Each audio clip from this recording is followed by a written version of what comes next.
on this computer. There we go. All right, guys, let's jump into the buyer representation agreement. And basically, let me just share this thought. This does not guarantee you're going to get paid, okay? Contrary to what you may have learned in real estate school, okay? Sometimes buyers take off on us, they go do their things, and we never find out they buy, and that's a real drag. But if we do find out that and did something different and it's before closing and we've got a buyer rep agreement, I can go harass your buyers. You can be the good cop, I'll be the bad cop. Even if they're working with another agent, typically I've been able to get us a referral fee just to stay out of the way, but I can't do any of that unless you guys have what? A written buyer rep agreement. Remember principles class and finance 101. Yeah, exactly. We don't get paid unless people sign stuff. But the other thought is we cannot sue for a commission unless we have what? A signed agreement for payment. And that's what your buyer rep agreement is. And so, guys, this is the TAR form. And basically what you're looking at here is the buyer rep agreement. Let me move this a little bit just out of my way. And so obviously the parties are going to be the client, get all of their information on there, guys, and the brokerage firm name. So you'll put in there your real estate experience, okay, as the broker name. And then, of course, take a look at number 2. Client grants broker the exclusive right to act as a client's agent for the purpose of acquiring property in the market area. Now, the next thing you've got, guys, are some of the definitions. Okay, acquire means that we're going to help them go out and find a property, purchase or lease. Closing, obviously, is when we're going to get paid. Market area. I like to put the name of counties here. Okay, probably not quite as critical here. Dallas-Fort Worth area. Man, we've got Collin County, we've got Dallas County, Tarrant County. So if you're like in Plano, half of it's in Collin County, and you're right next to Dallas County, put both counties in there, okay? Here in El Paso, make sure you're putting under market area, El Paso County, and I think you'll be covered here. But that's going to be good information for us to put in there. The term. How long do we get listing agreement signed for? It's negotiable, okay? I would tell you this. I've seen buyer rep agreements, believe it or not, for 18 months. I was going to ask you about that because my clients, they're right. leasing, right? And they're not in a hurry, and their lease is up in November. Yeah. So get it for a year. Get it for a year. Doesn't really matter. Okay. Yeah. Now, here's the other thought I want to give you on your buyer rep agreements. If you're taking a listing and when they sell the listing, they're planning to buy, we get a 6-month listing agreement, get a 1-year buyer rep agreement. Get them signed at the same time. I can't tell you how many times our agents have sold a buyer a home who just sold their house. And they had a signed listing, but if they don't have a signed buyer rep agreement, we can sell them a house because they're a free agent. They had a representation agreement, but for listing, not for buying. So if you're doing that, guys, you're doing both sides. Make sure that you get it signed off on both of them, okay? Now, what if you just met a buyer and they really don't want you working with them a long time? They're kind of skeptical, but you want to make sure you protect yourself on the properties you're showing them that day. Maybe we do a buyer rep agreement for a day, for a week. And under the market area, put the 4 or 5 addresses you're showing them that day. Okay? So again, there's different ways and different ideas to go ahead and put your term on there. Maybe you do it for 30 days. Maybe you tell them, you know what, Mr. and Mrs. Home Buyer, if I can't find you a home in 30 days, I'm probably not the right agent for you. You may not be the right type of client for me. Okay? So anyway, did you have a comment on that question? Yeah. I was going to say, if you do it for a day and they decide to end up buying one of those properties, you just do another agreement? No, because I've got the agreement. I've got the agreement there, and make sure you'll see right now a protection period. Okay. We'll put a certain number of days in for the protection period, 30 days, 60 days, 90 days. Okay. Hey, buddy. How are you, girl? And then So, that protection period, yeah, that will, yeah. And we just have to give them a list of the houses we showed, okay. which would be on here. Yeah, I Okay? just want to say, Tony, that it's easier for us to, it doesn't take long. So it seemed like a lot of wording, but Yeah, I've read it exactly. in 8 minutes. You're done. Oh, yeah, yeah. Filling it out doesn't take very long. So anyway, a little bit on what's going on there. Let's see if I can put this somewhere. Actually, let's do this. Yes. There we go. All right. So our term, guys, that is negotiable. Okay.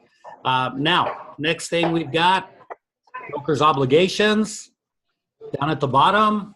And these are the two paragraphs that sometimes I have to point out to clients when they bail out on us.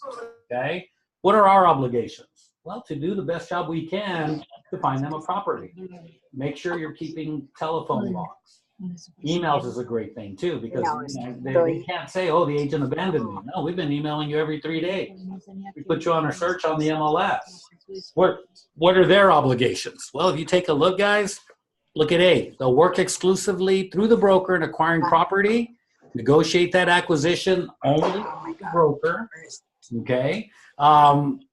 B, inform other brokers that I'm their broker. Okay, I'm paraphrasing, but that's basically B. And C, comply with all other provisions. Okay, I might have them initial next to this paragraph just so they know that I did explain to them. Your job, here's 15 of my business cards. My buyer, you meet an agent at an open house, just give them my card, let them know that I'm working with you. Boom, now you don't have to sign in.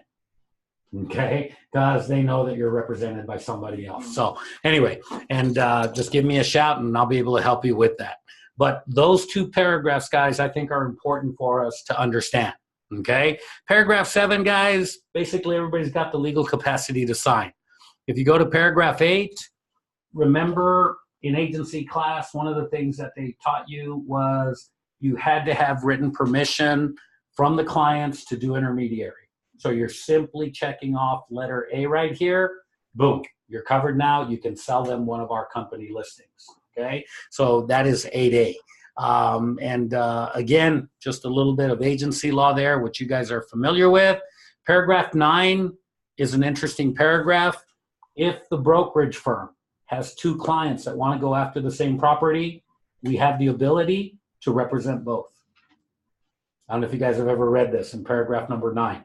Okay, weird thing, it is in there. We do get to work with both of them. And whoever wins the property, boom, we get a contract. So the one that loses can't get mad at us. Agency class, you guys learned that we have to keep confidential information. Okay, so keep that in mind.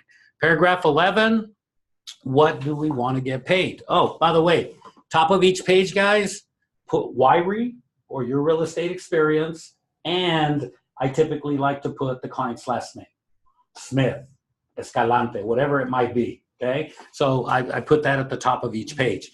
Commission. Typically, guys, we're working for a 3% commission, okay? And so put that up there.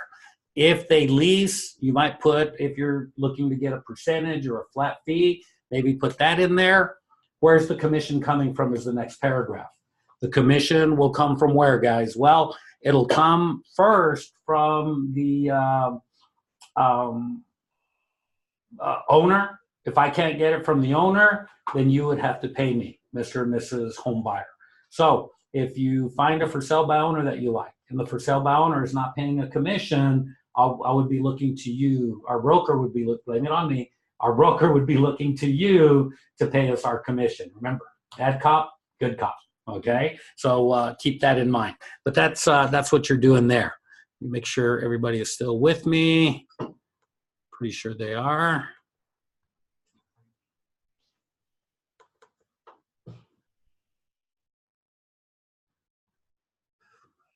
Starting to wonder. Let me just look. Yep. Oh man, we got 5 participants in here. Very cool, and including you, Jessica. All right. So. That's what we're doing there. Now, when is the commission earned and payable? Well, obviously the commission is earned and payable when we find you a property. Okay, that's when it's earned. Obviously, we get paid at the closing table. Now, you guys will hit some home runs. You'll sell appoint homes for a 5% commission. What do we do with the extra money? You said you were working for 3. What do we do with the extra money, guys? Marketing. Additional compensation. We get to keep it. It's in the contract, so don't feel bad, okay? Now, let me just give you a thought. There are times we'll sell a property and we only get 2.5%. I do not buy those buyers a closing gift because I gave them, if I don't charge them that extra 0.5% commission, that was their closing gift. Use that to your benefit. Let them know, look, I want to make sure you get the right house. I know you maybe don't have a bunch of money to pay out extra. So you know what? My philosophy is it all comes out in the wash. Every now and then I get paid a bonus. So you know what? I'm not going to charge you that extra 0.5%, even though my brokers asked me to. Blame it on your bad broker. Okay? But guys, let them know. 0.5% on a $150,000 home. Yeah. Who else is giving you a $750 closing gift? Because technically, guys, we can go after that missing 0.5%. Everybody cool with that thought? Again, use that to your benefit. Now, if you want to charge it, let me know. We can charge it. Okay? My philosophy has been, you know what? Sometimes I get a 5%. Sometimes I get that little 2.5%. It all comes out in the wash. Okay? But anyway, any questions on that? But additional compensation, guys, read through that. We do get to keep the extra money. Okay? So anyway, now, letter F is a good one to be aware of as well. You're showing somebody new homes out there. You take them to all the different builders. You end up at a custom builder, and the client says, shoot, I own some property down in the Upper Valley. You know what? I think I'm just going to get Builder Joe to build something on my property for me. Thank you for helping me find this builder. And you didn't put anything in here. So put in there 3% of the improvements. Get paid even if they go find a custom builder. That would be under paragraph F1. A fee equal to 3% of the improvements. Okay, so everybody cool with that one? Just pointing out some things just so you can see. Okay, and here's the other part of it, letter G, the protection period. Okay, maybe put 30, 60, 90 days in there. Okay, now what does the protection period do? I made you aware of these properties. Should you buy them for 30 days after I showed them to you, I'm due a commission. Everybody reads that part. They don't read the next part of this paragraph, which says that as your agent, I'm supposed to give you a list of the properties that I showed you. And I'm supposed to do it within 10 days, if I remember correctly. Yep, not later than 10 days after this agreement ends. Okay, is everybody cool there? So we're supposed to provide them a list. And then we really don't like the last part.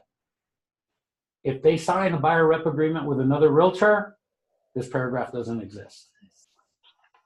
Okay, so maybe the 1 day isn't a good idea, Jessica. Maybe do 30 days at least, okay? On those properties anyway, and be covered. So anyway, you're good to go there, okay? But that's your protection period. Everybody's aware of the first part. Oh, man, I'm covered for 30, 60, 90 days. But no one likes to do the second part, which is provide them with a list. And then if they do sign with someone else, this paragraph doesn't exist, okay? So be aware that that's in there. Now, escrow authorization, that simply means the title company can pay you. County, I would put the same counties in there that you had in paragraph, what was it, 2 or 3 at the very beginning, okay? So that just makes sense. Paragraph 12 says what? We're going to mediate, not litigate. Let's not make the attorneys rich. Paragraph 13, here's what happens if either of us quit with no good reason. We can sue each other. What is 14? In all of our contracts where it says attorney's fees, what does it say? Loser pays. And if you read that paragraph, this is in our promulgated contract forms everywhere else, should the two parties sue each other, the winning party can get their court costs and fees paid by the losing party. Okay, so that's basically what you're looking at there.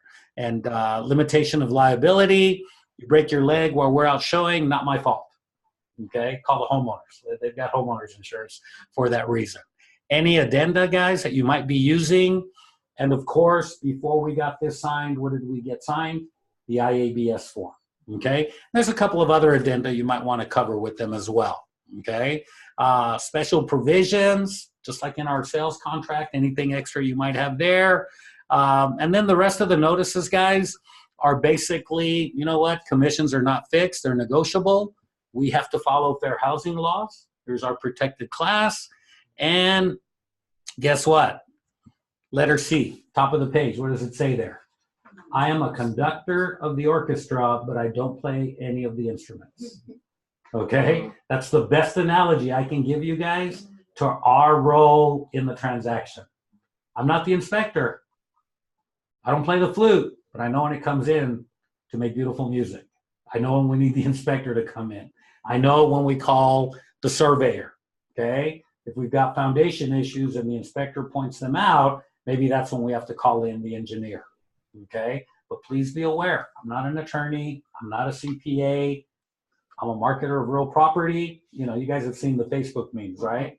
I'm a matchmaker.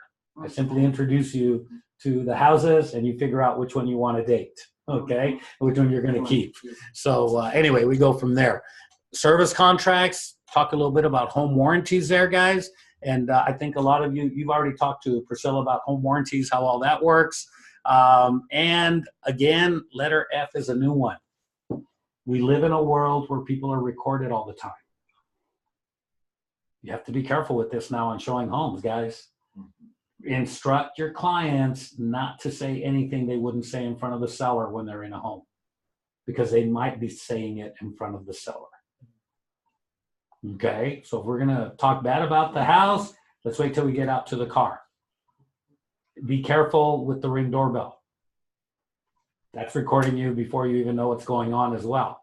This really does affect agents if you stop and think about it. Okay, so just a point to bring up there. That's fairly new in our forms. Wire fraud, we've talked about a bit as well, guys. Gave a class on that earlier. But you know what? We'll never email you to tell you to send money to a bank account. Okay, too much fraud going on there. Again, we're not attorneys. Down here, guys, pretty straightforward. You'll have the broker's printed name, your real estate experience, license number, and then you guys will be autographing it down there as broker associate. Okay, so Arturo brought up a really good point. I just explained the form to you, paraphrased it, okay? What is it that you fill out when you fill out the form? It's really pretty easy. I agree with Arturo. It shouldn't take you more than 10 minutes, okay? Probably less than that. You've got the information on your client. You've got the brokerage information. Put in the market area, okay? So you got that covered. How long are we going to be working together? Starting on this date, ending on this date. Make it as long as possible. If they're doing relocation, we would mark it in letter D. That's if you get into corporate listings, things of that nature. We're going to check off 8A, intermediary. Commission, going to be important for us. Paragraph 11. And make sure that you put something in for construction. Okay. And leasing was up here as well. Number 2 there. Construction, just in case that happens. Protection period, 30, 60, 90 days. And we're going to be paid in the same county we put on page 1. Any addenda you might be using. Signature blocks. Boom. Any questions there? The form's pretty straightforward. What amount would you put down? On the who? On the leasing. You know what? In our marketplace here, man, most of the leasing agents don't pay you more than what? A couple of $100 bucks. So maybe put 200 in there, 150, you know, and if you get paid more, so the most is 3. Yeah. And I won't tell you what they pay in Dallas. Oh, no. Don't even tell me. it's usually at least 25% of the rent. Wow. So on a little $1,500 rental, that's what, $450 Nice. check or something. Yeah. So yeah. And apartment complexes in Dallas, the new ones, when they're first opening them up, they are paying agents 100% of the monthly rent to fill them up. Yeah. So a little bit there, and A little bit different. some of them are paying 125 because they know they can get them in there, and because they want to get them filled up. So anyway, a little bit different animal, different world. So anyway, let's see, where's the rest of our gang? Let's go find the gang here. I'm gonna stop. And so that's our buyer rep agreement, guys. Let me go ahead, and that would be class.